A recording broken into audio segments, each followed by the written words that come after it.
And now, you're tuned into RBLR, the home of Tampa Bay's RBLR Sports. This is the RBLR Rays podcast. I'm your host, Zach Dobb, along with my co-host, Pat Davenport. Special guest, Carter Brantley. We thought we'd do a little team preview. No news of note happened in the last week. So just here to talk a little ball. How's it going, guys? I'm doing absolutely the opposite of fantastic, Zach. I ain't going to lie to you. I've got plenty of reasons to be unhappy. I mean, I should be watching or listening to a split squad game day. Mm-hmm. Here, the Rays are playing not once but twice at the same time. It's what we've always dreamed of, even though neither of them are televised. Once again, we've been robbed of a Joe Boyle start on TV. I don't know how we've not been able to see him properly yet, but it's a shame. We've got to talk about something else today, something we promised earlier in the offseason that we wouldn't have to talk about anymore several times. Yeah, we are here once again. We're grateful that y'all are here. All of y'all out in the audience walking with us through this road that we hoped we'd never have to walk down again. If this is your first time joining us, I'm sorry that you're joining for such a melancholy show, but I hope you enjoy it anyway because you're probably feeling a lot of the same things that we're about to say. If this is not your first time, do us a huge favor and drop us a subscribe or a follow because we are going to be bringing you game breakdowns very soon. We're going to be breaking down the team next week. That was supposed to be this week, but it's going to be next week. We're breaking down the team. We're going to give you predictions for the whole squad.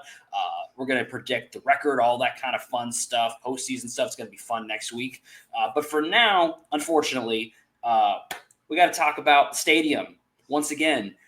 And as we're going into this, I'm going to start us out by just kind of setting the table.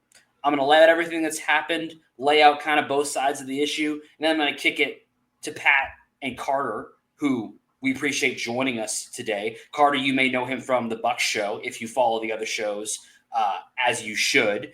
And Carter also, he just knows a little bit of everything, but he's also a huge Rays fan, and he brings a lot of passion to this that we're really excited to have him on.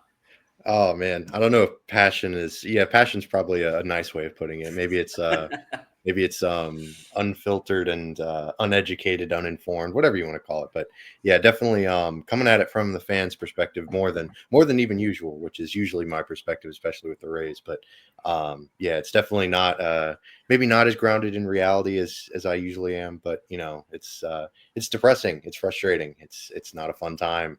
Especially because it's such a fun season, but we'll get into all that. Just happy to be here with y'all though. So should be you get to kind of take off your analyst hat that you have to have on when you're on the Bucks show, and you just kind of get to be a fan a little bit here and tell us how you feel. And we're really excited to hear it because I as you know if you've watched the show, I really do try to. I'm a fan. I love the team with all my heart. I really try to take an analyst perspective to this, but it's going to be hard to do. And I'm going to stop beating around the bush and just get right to it. Beginning of last week, The Athletic put out an article suggesting that Rob Manfred and MLB were going to push Stu to sell the team because of the frustration around the way things have gone. And we don't know anything more than we know, but it does seem a little bit too convenient that article came out to begin the week when on Thursday morning, I first saw it on Twitter. It's posted on all social medias. The Rays released a statement. Go read it if you haven't yet. Won't dignify it by reading the entire thing right now. But basically saying that the Rays are not going to be moving forward with the stadium deal as it is currently constituted. That came out from the Rays. Afterwards, Matt Silverman came out not long afterwards and did some interviews, did some press, basically expressing – we want to stay in Tampa. We want to stay in St. Petersburg, where the negotiations have been. However, we cannot go forward with the deal as currently constituted because of the money overages, because we haven't been able to get aligned. And he made very clear multiple times they are not selling. The Rays are not for sale. That's what Matt Silverman has said. It's been Stu Sternberg's statement all across this whole process. He has been very clear. The Rays are not for sale. That's what the Rays have said and done so far. On the other side, Mayor of St. Petersburg, Ken Welch, came out in a very frustrated tone, of course, because of all they've put into this project, and have basically said, we are not going to work with Stu Sternberg on this deal anymore. We're done. If another ownership group wants to come in, we'll work with them because we want the Rays in St. Petersburg long term. And we're willing to work with the Rays because we like the Rays. We do not want to work with Stu Sternberg. The bridge is burnt. Those were his words. The bridge is burnt. We've also heard a lot of other things that are kind of swirling around. Nothing that has been really like super confirmed. There's been several suggestions of other ownership groups that are interested in buying the team that have swirled around. The last kind of bit of news connected to this, Tampa Bay Times came out with an article this weekend suggesting that the Rays have made an attempt to renegotiate this by saying, let's just renovate the Trop and re-sign a new deal till 2038. The city basically responded and said, we don't really want to do that. We're not going to shut it down because, some Rays is better than no Rays, but it's really not the direction that they want to go. It's very clear through the investment of the state and of the city that they want to have the team in St. Petersburg in a new stadium, and that's where the money has been put into place. But unfortunately, the ownership group of the Rays does not want to move that way. Pat, I want to start with you. When you first saw that news break, when you first saw that little image of the Rays statement, where was your head at when you first saw that? I mean, it didn't come as a surprise. I think it was kind of just you knew it was coming, and finally the news came because essentially the deal had been agreed between the Rays and the St. Pete Council months ago now. I think about 2 months ago. Yeah. And the Rays made it known then that they weren't happy with the deal as it was constructed, even though they both agreed to it. They then said, yeah, we need more money actually because of the cost overruns. And I think, and then the council said, no, we were already giving you $600 million of taxpayers' money, so don't even bother asking for more money. And then the Rays were like, okay, we're just going to sit here. And I guess I expected that they were going to let the clock run over on it till March 31st, where they didn't actually pull out of the deal publicly. They just let the clock tick over, and then the deal dies kind of by the time running out. But they put out a statement saying, hey, we're not doing this. I wasn't surprised, but I was disappointed. And actually, I was a bit embarrassed to be a Rays fan that day because I was embarrassed that I've given my heart and soul to a team and through doing that, given money to this guy. I was embarrassed that I've turned up to bat for a team that's been made not through their on-field stuff, not through their players, not through how their baseball operations are going, but through the ownership, become a laughingstock of baseball.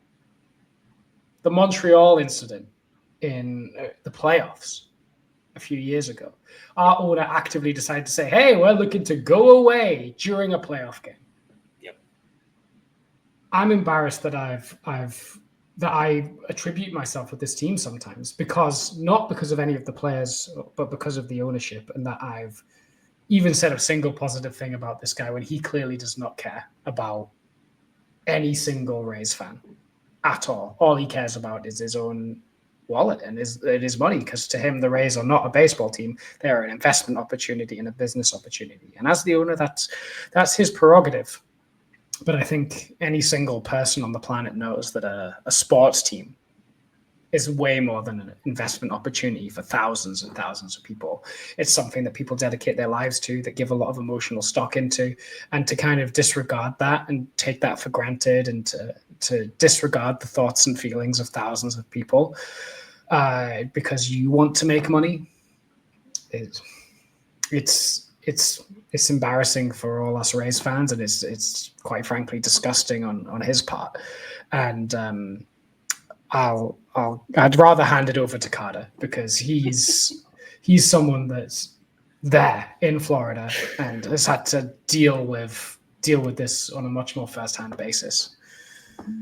Yeah, I mean, it's not fun, it's not super fun, but yeah, can't really disagree with a lot of what you said. It's disappointing, but not surprising. It wasn't unexpected. The whole narrative had been the deal is dead, the deal is dead, the deal is dead pretty much for a few months now.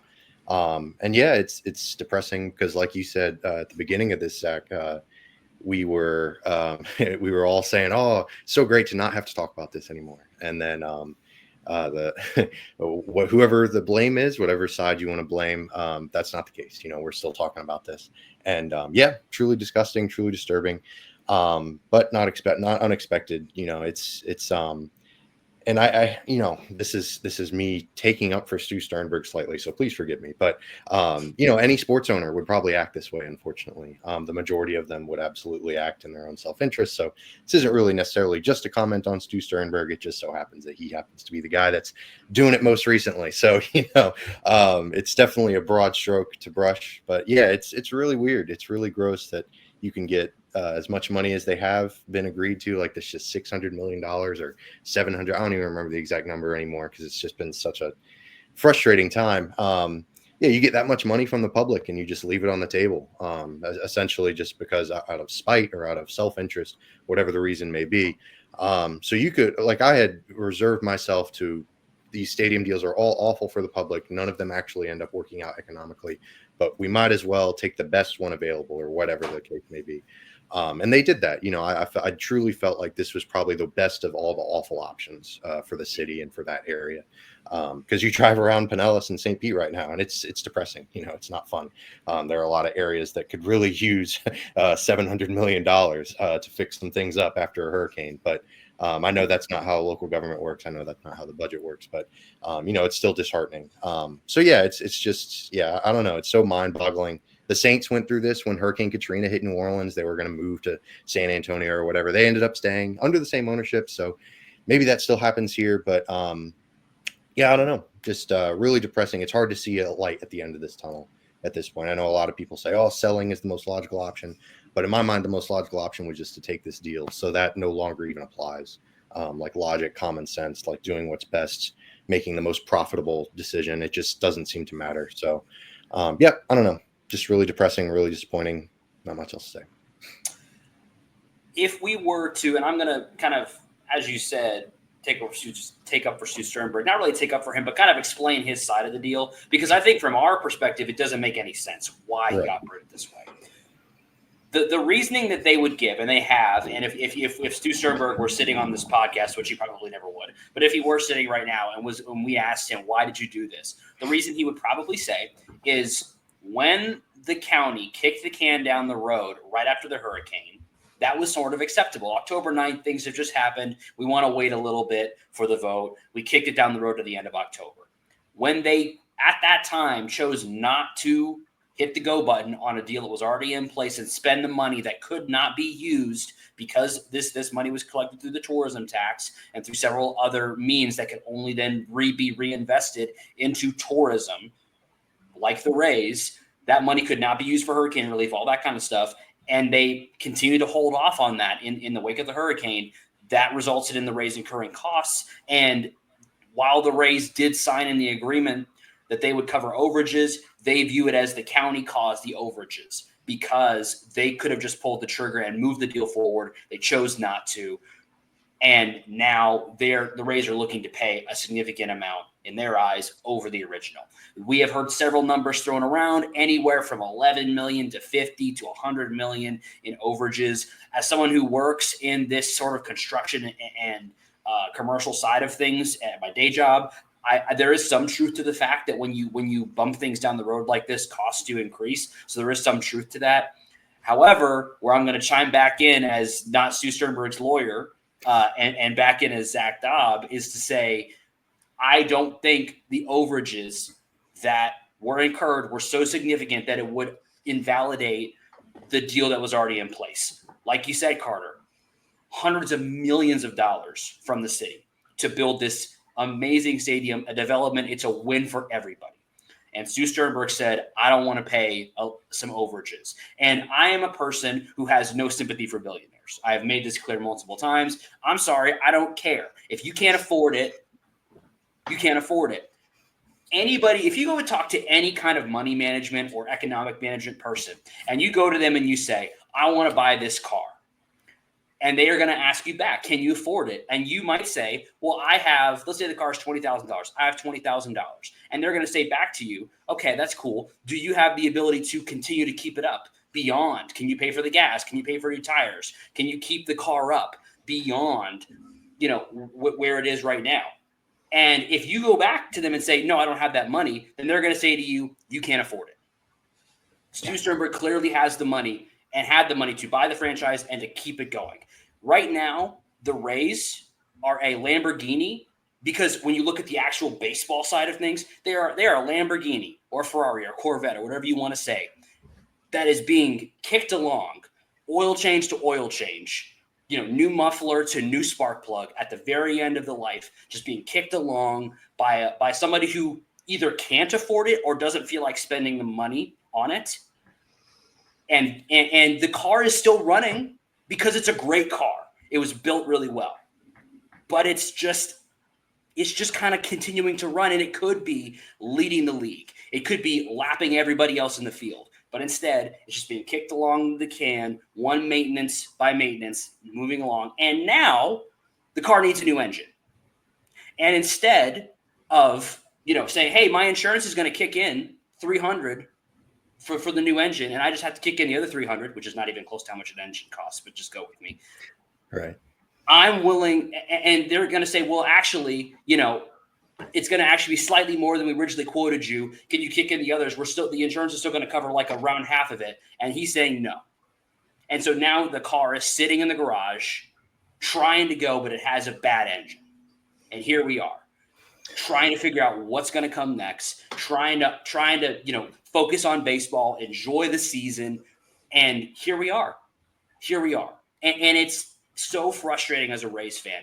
Someone who covers the team every single week, is following every single day in and day out transaction, to just feel like I can't talk about that. I want to talk about Joe Boyle. I want to talk about Curtis Meade. I do not want to talk about how much money the Rays might have had to overspend on the stadium. That's not what I want to talk about. Here we are, once again, trying to sift through the rubble on this whole situation, trying to determine, are we going to have a place to play baseball? So as I kind of, that's where we are right now. Where do we go from here, guys? Pat, where do we go from here? Yeah, let's pretend we're Stuart Sternberg for a second. Let's say, okay, this deal does not work for me, Stuart Sternberg. I think there's a more cost-effective way to get a new stadium here. What is his, and I don't want to sell the team either. I'm committed to continue to make this team work. I've got a stadium that's on a lease until 2028 that I can stay in and we can repair. And then from there, we can go a few different avenues. What is the best possible scenario for Stu Sternberg here? Like, does he think, A, there's a better deal waiting to be made if you start from scratch? Is that what he thinks is going to happen? B, does he think releasing the Trop is a sustainable way to keep the baseball team running at a profit? Because right now, I don't think it is, because it's a stadium that's getting less and less attendance every year, despite good performances on the field. So what does he think is the end game to keep the Rays a sustainable and profitable investment for him past 2028? Can you guys help me out here? Because I don't know what the solution is.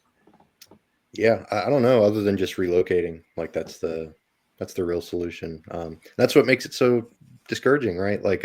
Other than selling the team, there's not really a path to making this work in St. Pete. There's not a path to making it work in Tampa, in my opinion. I don't think they have the money, or should they? Nor should they. I live in Tampa. If my taxes start going towards a baseball stadium for Stu Sternberg, I am voting again. I'm writing in everything I can do to get the politicians involved out of office. I will.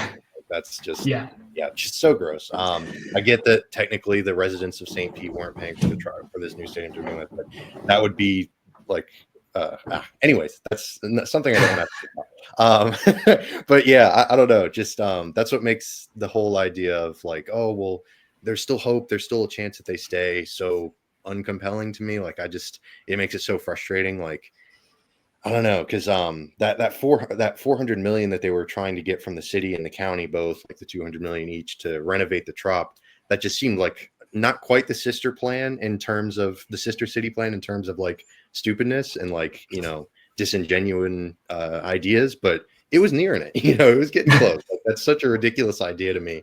Like to sign essentially a 10-year, $400 million contract extension to Tropicana Field. Like, would the Rays do that? Like, that's like barely a 1-win player if we're being completely honest. Like putting it in terms of WAR. Like, let's just think about that. So like, it was just such a like blatant like disregard of like logic, common sense, all that stuff, and just more so just trying to use the Oakland Athletics John Fisher playbook. I'm going to keep calling them the Oakland Athletics. I don't give a crap where they're playing, but they're the Oakland Athletics to me. I don't care. But yeah, it's just such a John Fisher playbook type of thing where like, hey, let's make this bogus offer. Let's make some terrible submissions to make it, appease Rob Manfred, say, hey man, we tried. Like baseball just doesn't work here. Like the Savannah Bananas just sold out Raymond James Stadium, but baseball doesn't work here. Like let's just do something to appease him. But sorry, I've been talking for way too long, but yeah, I don't know. It's just really annoying.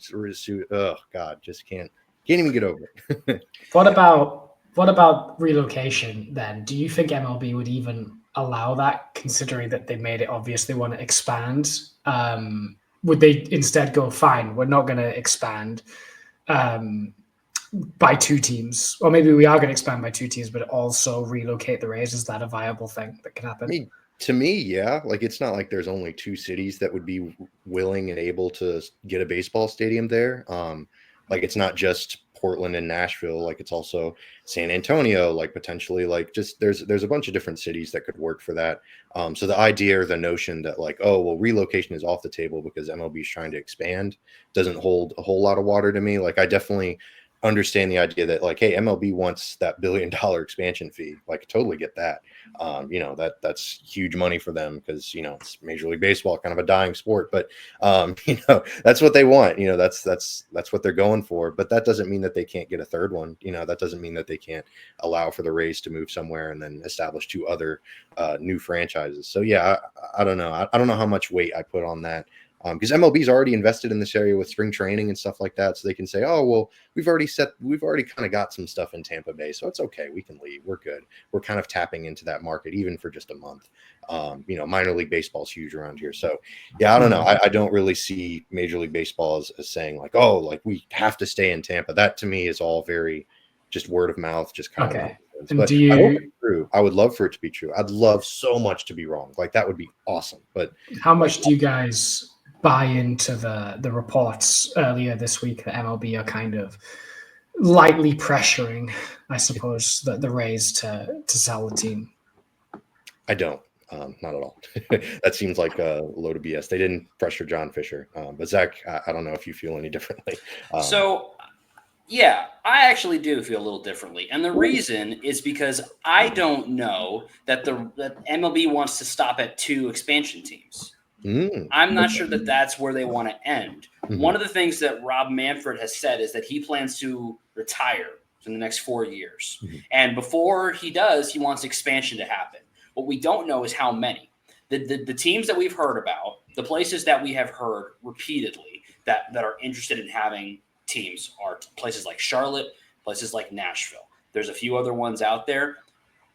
I don't think the MLB wants to waste one of their potential expansions on a team that already exists and has a market that, in Rob Manfred's own words, he believes can support a baseball team. To me, it feels like a waste. And MLB, while yes, these other teams are interested, these other cities are available, the last thing I think they want to do is limit their options. Because once you do that, even if they only want 2 more teams, well, if you only really have maybe 2 or 3 more locations that are viable for a team, if you waste one of those on the Rays, well, now all of a sudden you are going to have no leverage on these teams that are going to be looking to expand.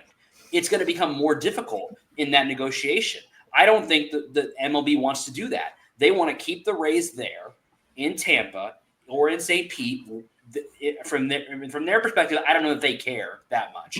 But from our perspective, we know St. Pete's the best option. They want to keep the Rays here and keep those locations all available because they do not want to be hamstrung and say, well, we have to go to Nashville or we have to go to Charlotte. They do not want to be in that scenario.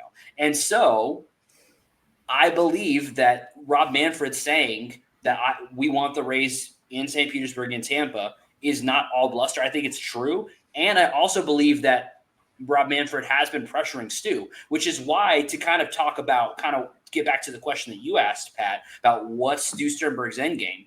There are still 15 days between right now and the 31st when the deal expires. The mayor has already telegraphed that if the team was sold, they would be open to reopening this whole negotiation and moving forward with the deal as constituted.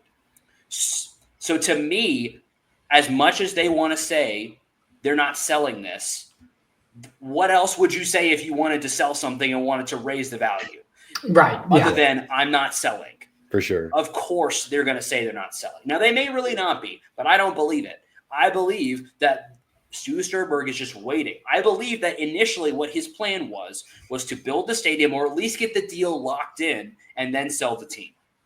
Yeah. But right now, I think he hopes that either the city will back down, which doesn't seem like they will, or that he can sell the team for a crazy profit and let them foot the bill for everything and still keep his land rights somehow because he'll find a way. Because he's right. As terrible of an owner as he is a great businessman. And so I think he's going to find a way to make as much money off this as possible. And I think that's what's happening right now.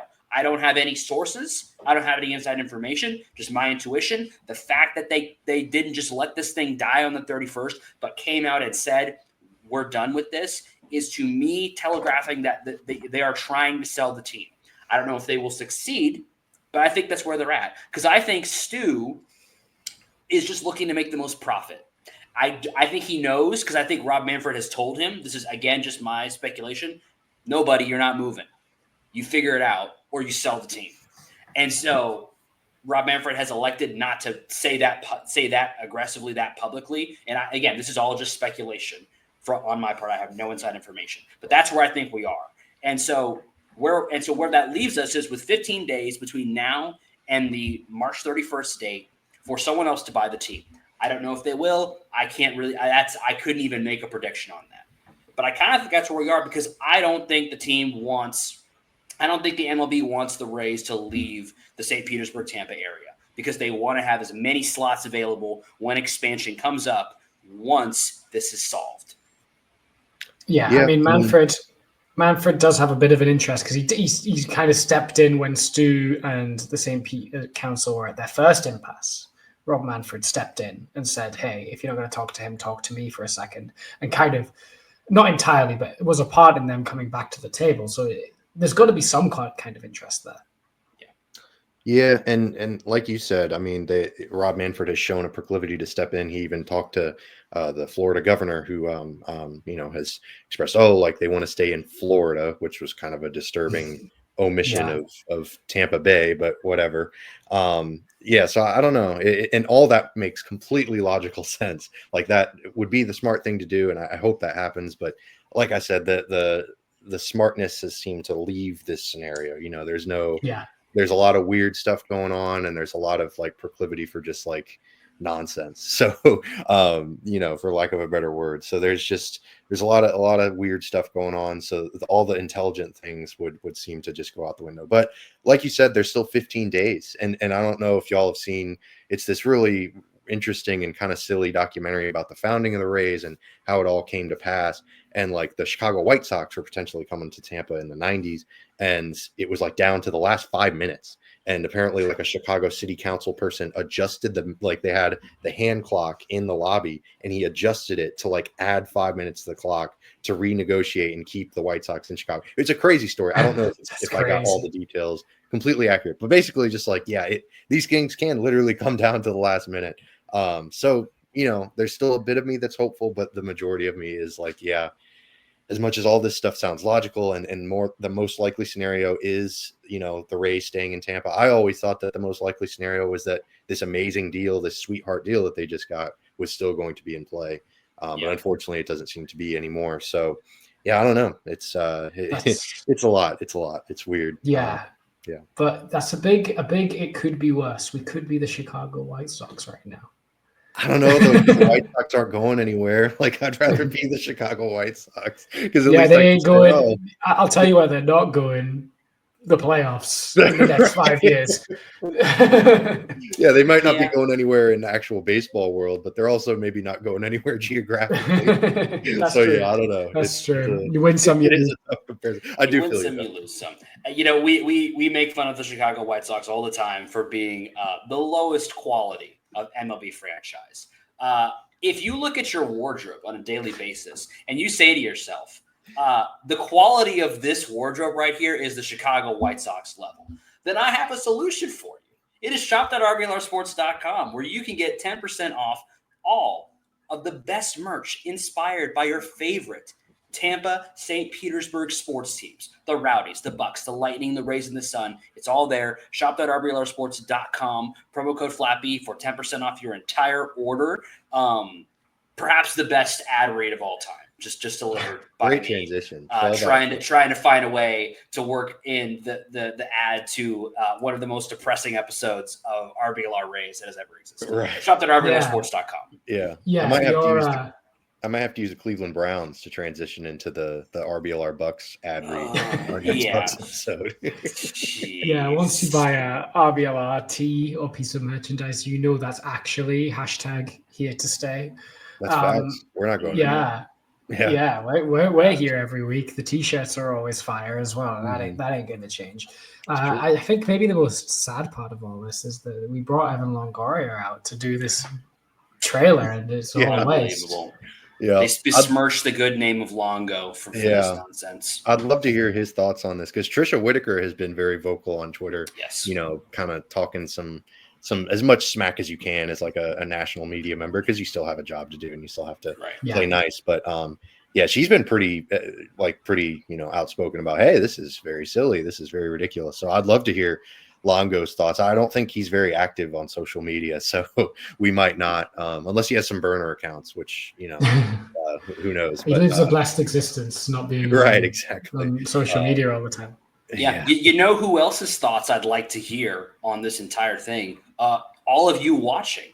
That's right. We want to know how you feel. Are you frustrated as Stu Sternberg? Do you see his side of things? As we continue to talk about all of this, let us know how you feel. And the best place for you to let us know is on YouTube, where you can subscribe and be notified whenever we go live, whenever a new episode drops. We really appreciate all of you watching and sticking with us through kind of a tough episode and kind of a tough conversation we're having. And we want to know what you think. Do you think the Rays are going to stay here? Do you think the Rays are going to make it work? Do you think the team is going to be sold? Let us know. Follow us on all the socials as well. If you've enjoyed it, it helps us out so much. It's free. Doesn't sign you up for anything. All that it does is gives you notifications when we're going live. It means a lot to us. So that's kind of where we are right now. We've talked about why this may have happened, what could be happening between now and the 31st. The next thing I want to talk about before we wrap this up is kind of when could something be forced to happen? Because right now, there is no reason for the Rays to do anything before the beginning of the season unless they sell the team and want to keep going forward with the deal. They can absolutely let the deal expire on the 31st and be done with it. If that happens, there's a couple of dates to watch for when things could happen. I'm going to let you guys chime in on what you think about these dates. The first one is in 2026 with the new CBA. This may not seem immediately like, something that could affect this deal. But a couple weeks before this all happened, Jeff Passan wrote an article.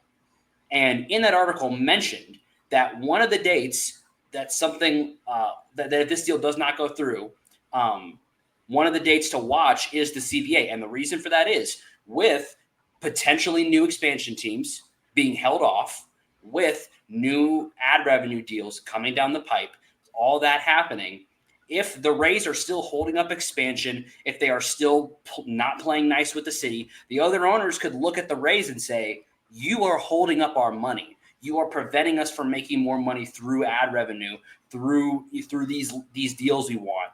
you're causing the problem. We're going to cut you out unless you figure it out. And they could easily make the Rays a scapegoat when you get there to say, you guys are holding up labor negotiations because you won't figure this out, and you're holding up our money.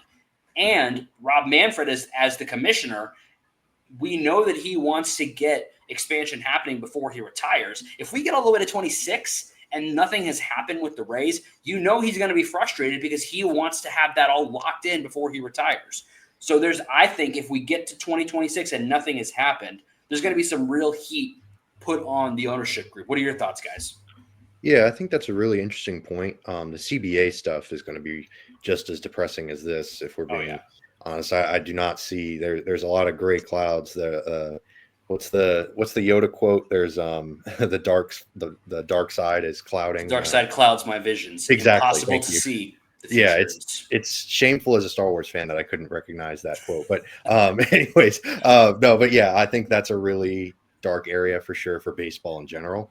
But I don't know if I see baseball throwing another owner under the bus. I hope that happens. That'd be wonderful. Like that would be it's another case of like that would be a fairly logical conclusion, because then it's like you're not even putting the onus on yourself. You're just saying like, hey, this team is the reason we're not having baseball, even if it's totally untrue. Like you can at least come out with a stance that's not so blaming the players, because that's just going to be the constant like refrain, like, oh, the players union. So it could at least give yourself like sort of a get out of jail free card. But I think the more likely scenario, if it came to that, if that's truly a hang up in the negotiations, would just be Major League Baseball saying, oh, well, stuff's not working out in Tampa Bay, so they're just going to relocate somewhere else if it doesn't. But, that has nothing to do with our labor negotiations. I think that's the more likely outcome. They're just going to continue to push this is the player's fault narrative, because they didn't do that with John Fisher. They haven't done that in the past with labor negotiations. They also don't want to throw an owner under the bus, because then what if, like the Kansas City Royals just put up a vote in Kansas City to try to renovate their stadium. It did not pass. And the Chicago White Sox, even though I just said like, oh, they're not going anywhere, there is the potential when their lease falls like that they might leave too. So there's just a lot of cases where relocation would be an option. And this sort of takes that leverage away from owners when they're negotiating with cities and local governments. So it kind of like says, hey, if you don't figure this out, we're going to step in and take care of it for you. So then it's like, oh, well, state governments and local governments or what have you can say, oh, well, MLB is going to take care of this. They'll step in and negotiate for you guys and actually do something. So I don't know. It's a logical and it's a potential answer. I don't know that I would necessarily see it, just because that means it benefits people, and Major League Baseball is not in the business of actually benefiting its customers. Yeah.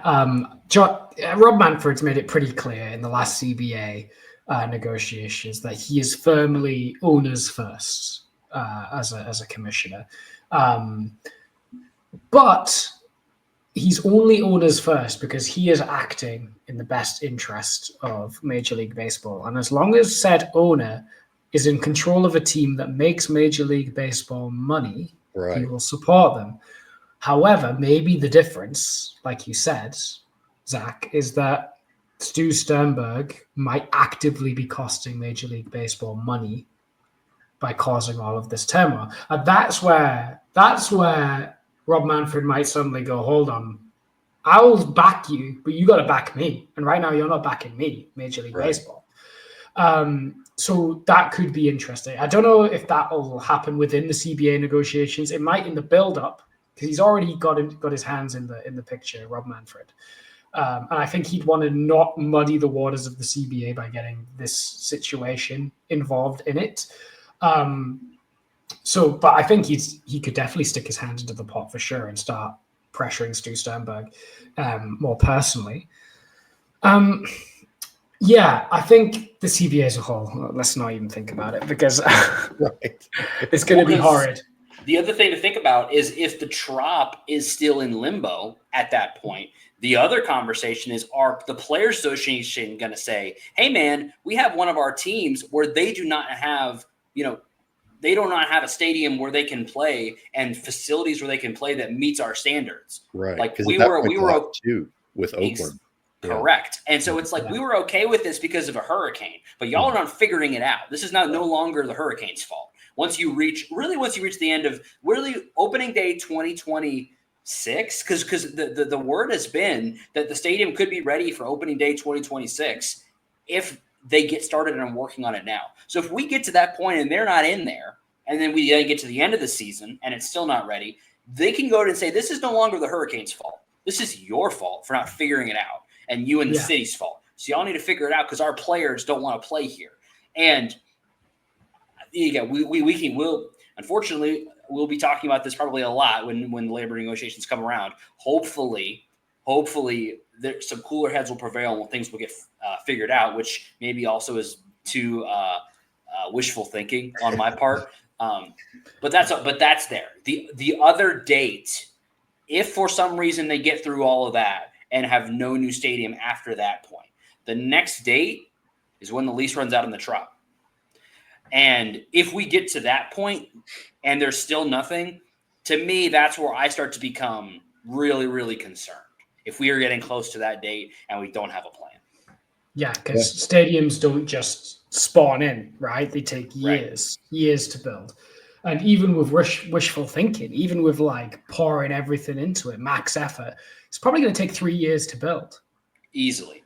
And you don't want to spend longer than that in a temporary home between Tropicana Field and the next one. That's why the 2024 season was kind of pivotal in sorting out a solution in the first place. So they had enough time to build the new stadium and there wasn't really going to be a transition. Then with the new deal, they were kind of expecting there to be maybe a 1-year holdover between the Trop running out of lease and the new stadium being built. And everyone could kind of stomach that. But now we're going to be looking at least 2, but if it's not done by the end of the Trop lease, then you're talking 4 years of a temporary home, and that's not really viable at all. Yeah, and I think it's interesting. I'm not a lawyer. I'm not into the legal stuff, but I for some reason, in the back of my head, there's something that says like, oh, and it's built into the lease that they can't technically negotiate with other entities, like while they're under this lease with the Trop. I don't remember hearing that. Is. Please forgive me. But so that's what makes things even more complicated is that even if they're in their head like, oh, we're gone, they can't openly say that. They can't be speaking to, not San Francisco, but another city like San Antonio. Like that's what I was trying to say. But I don't know. It's a weird situation in that manner for sure. It's always a weird situation with this stuff, but especially in that way because it's just because then you get into sort of are there back channels that they can use to sort of talk to politicians under the table? Like, oh, I happened to run into them at a steakhouse and like we talked about this stuff. So I don't know. It's gross. There's a lot of legalities to it that makes things even more complicated. So, I guess forget Stu Sternberg's ideal. Forget like the worst case scenario. What is the most likely scenario for the conclusion of this? To you guys, what's the most likely thing for this to conclude? Because it will have to at some point. Potentially, either that or the world ends or Major League Baseball folds, which, I don't know. But I don't know. I think the most likely scenario is that he sells, like if I'm taking my emotions out of it, if I'm taking my proclivity for negativity out of the equation, then I think Stu probably sells. But at the same time, like I said earlier, I thought the most likely scenario is them just taking the deal. So what the heck do I know? That's probably the most likely scenario in my mind. And they end up still in St. Pete. That's still the most viable scenario. The council and county seem to have an openness to spending this kind of money on tourism, specifically for baseball. So, and that's just not the case in Tampa. They already have the Lightning and the Bucks, and they need to renovate Raymond James, apparently. So I don't know that Tampa is just a very viable option for the Rays at this point in terms of getting the maximum amount of public money, because, of course, that's what every owner is going to be concerned with. Even if it's not Stu Sternberg, that's still going to be an issue for whoever buys the team. So, I think he probably sells, but we'll see. Yeah, I think the most likely scenario is that either by the 31st deadline or maybe slightly afterwards, they figure out a way to make the deal work. They strike it in stone and say the deal is done, and then Stu sells the team shortly afterwards. Because the value of the team goes up if you have a built-in stadium to say, hey, look, you can not only buy this team that's really good, but also here's a new stadium.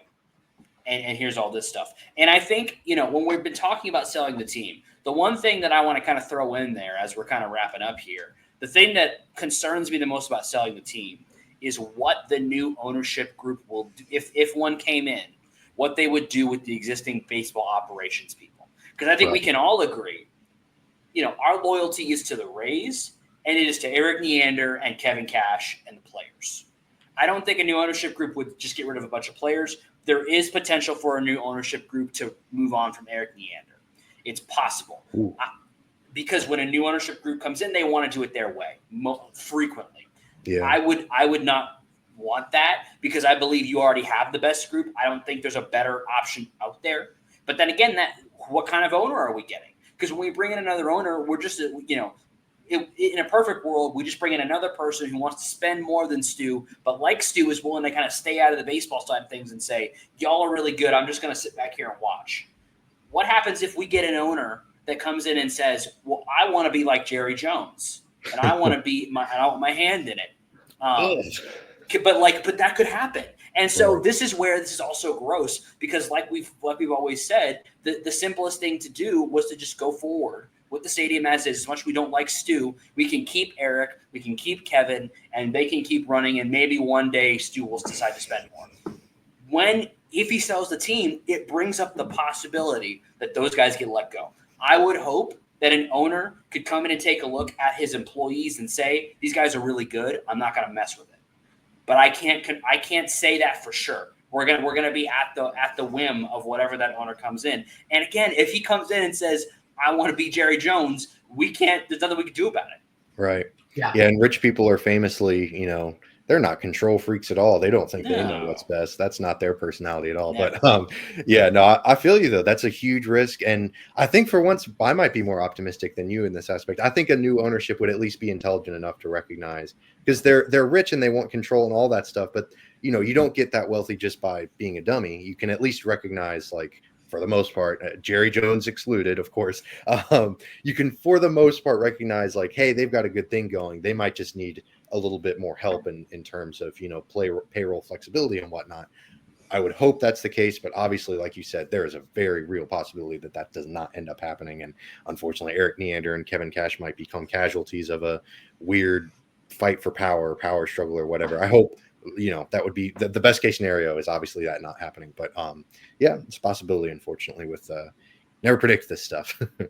Yeah, never predict it. I think it's more likely Kevin Cash would be in the firing line than Eric Neander in that kind of scenario. I think it's pretty widely accepted that Eric Neander's like a best in class kind of GM.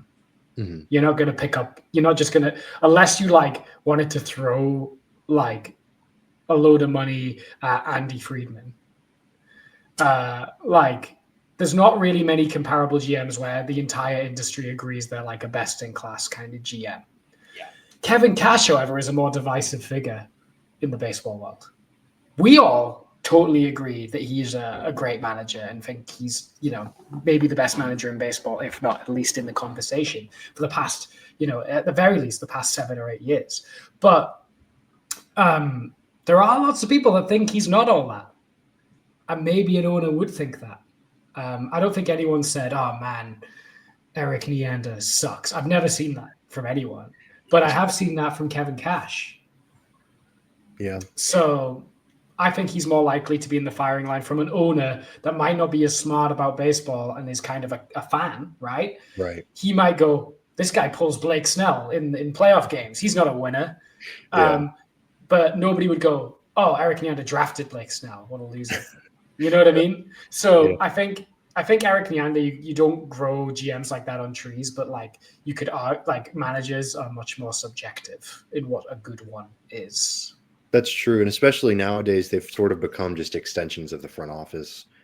So maybe the ownership would be, but then maybe that's an argument for keeping him. You know what I mean? Because he's sort of that extension. And he seems to have a great line of communication with the front office. So I don't know. That's a good point though. That's a tricky thing to think about. But I'd be surprised that if the new owner wants to make that kind of move early in their tenure. Yeah, I agree with you. I don't think it will happen. I just think it's possible, and I'm kind of like bracing for the potential of it. Even though I think the most likely scenario is that new owner comes in and says, "Hey, that's working. I'm going to let it continue to work." Because I mean, we all know, and we've said it a million times. If an owner came in with money and just said, "Hey, Eric Neander, you're doing a great job. Here's $100 million more to spend every season. That would be that's our fantasy. That's what happens. Like, sure. I mean, like that is. And so, I don't know if that's what would happen, but that would be great. Where we're kind of left right now, though, unfortunately, is 2 weeks out from the season beginning. In not this episode, but next episode, we'll be breaking down games, which will be awesome. But we'll be breaking down games with no certainty on the stadium, with all likelihood. And to me, that's kind of the most frustrating part of it all, is because I kind of thought we had gotten to the end of this. I kind of thought we had gotten through the finish line. It was done. The deal was someone was gonna suck it up, push the deal through. We'd have a stadium and we could just think about baseball.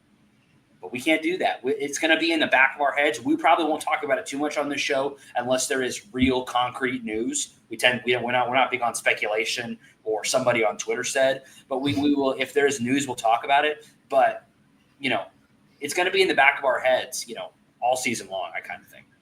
Yeah. And it was, like you said, it was just so disheartening. Like you said, like last year, we were just saying like, oh man, so great this is done. They're here to stay, all that stuff. And now none of that is true. Like, you can throw all of it out the window. You can throw all that merchandise, all the videos and the social promotions, like they're done. It's worthless. It's meaningless. All of those sentiments had, no actual backing, no actual meaning. So that's just so sad. Like, it's just so depressing. And like I said at the beginning of the show, I'd resignated that this was the best that the city was going to be able to do for this kind of deal. And yet, still nothing, nada, zilch, nothing to show for it other than just a bunch of, probably t-shirts and signs that are just going to be thrown away and, billboards that are going to be, put through the shredder or whatever. So, yeah. Yep. But as much as frustrating as all that is, there is baseball and the Rays are going to play a season. And no matter what Stu Sternberg does, or no matter what the ownership group does, opening day 2025 is coming. Shane McClanahan will be there. Yandy Diaz will be there. Brandon Lau will be there. I'm just going to pretend that they're all going to be healthy and that nothing bad could ever happen to them. All those guys are going to be there. We're going to be there. We hope you'll be there, whether digitally, as I will be, or physically, enjoying the game, enjoying the sport, enjoying the season, because as much as this is all very frustrating and it's going to be in the back of our heads, we are going to be able to kind of put it away for a little bit and just enjoy the season, enjoy this team. Because as much as there's so much doom and gloom around the stadium, one area there is not doom and gloom, and where I think, even as Rays fans, our opinions have changed a little bit, even more positively than when the offseason began, is the quality of this team. Yeah. This is a great roster. There's a lot of really good talent coming up through the minors. This is going to be a very fun baseball season. So I just want to kind of say that, there's been a lot of frustration, a lot of doom and gloom talk, but let's not forget the product on the field is excellent, and we're going to get a chance to watch it and follow it. And we hope all of you out there that are watching and following us will be watching and following the team as well. And be here to talk about it with us, because as frustrating as it is, baseball will still happen. Yeah, and it's going to be a great season. I'm really excited for it. Yeah, Ha-Seong Kim, man. I mean, shoot, like, yeah. Huh? Like, good Lord, like, what a fun guy, huh? Like, he's going to be great. Danny Jansen, who knows? He could be the greatest baseball player of all time. Right, he could turn into this generation's Johnny Bench, or he could be, a Jose Molina at the plate, and then think of the worst defensive catcher you can think of. And I don't want to hear any Jose Molina disrespect on this. Oh no, Jose Molina, one of my favorite players ever. Like his framing, beautiful. Like if Jose Molina were on this roster right now, it'd be so much fun. But offensively, he's Jose Molina. You know what I mean? Like he's Jose Molina. So yeah. Anyways, sorry, that was true. That's true. My apologies to Jose Molina and Jesus Sucre, another one. Like those were legends in their own right. There's a lot of excitement around this team. They could be really great. But what are you gonna do? Before we go, Carter, what was your favorite thing or move or storyline from a team perspective of the offseason? Oh man, well, I wrote an article for Rays Colored Glasses about Alex Faedo coming to the Rays. Yes. So him going to the Rays was awesome. We're friends with his cousin that lives in the area, so like it was kind of a cool like, oh shoot, like that's awesome. But my favorite move, just from the benefit of the Rays, not for me as a person or me for my ego or whatever, was definitely Ha-Seong Kim. That's just such a cool move. Like he was literally like, it just so rarely works out for the Rays where you have a guy in mind and you're like, oh, the Rays would just be so much better if they signed him. And Ha-Seong Kim was that guy for me this offseason. Like I was going into the offseason, I was like, oh man, the dream scenario would be Ha-Seong Kim in a Rays uniform. That's never going to happen. It wasn't quite Juan Soto level dream, but it was sort of in the middle there. So I was kind of like resigned to, well, they're probably not going to sign him, but sure would be cool if they did. And then they did. It's like, and whoa, they did. like, yeah, it's just really fun stuff. So that definitely Ha-Seong Kim was probably the best signing for me. I mean, it caught me off guard. I think it caught Pat off guard too. It was awesome. It's one of the kind of the neat things about this season in a way is we almost get like a first level excitement with the season beginning, and then we kind of get another bonus excitement with, hey, by the way, we also have a really, really good starting shortstop coming that'll be showing up in May. So this is going to be such an exciting season, and we're going to be back here talking about it next week. Carter is going to be here with us talking baseball next week, previewing the season. We're going to be predicting the record. We're going to be predicting how the team's going to do in the East, talking a little bit about the teams in the East. It's going to be a jam-packed show next week. We hope that you all will join us. Thank you so much for everyone that's joined us on this episode. It's been a tough ride so far, but we are going to get home seasons very soon starting. Raise up. Raise up. Yeah.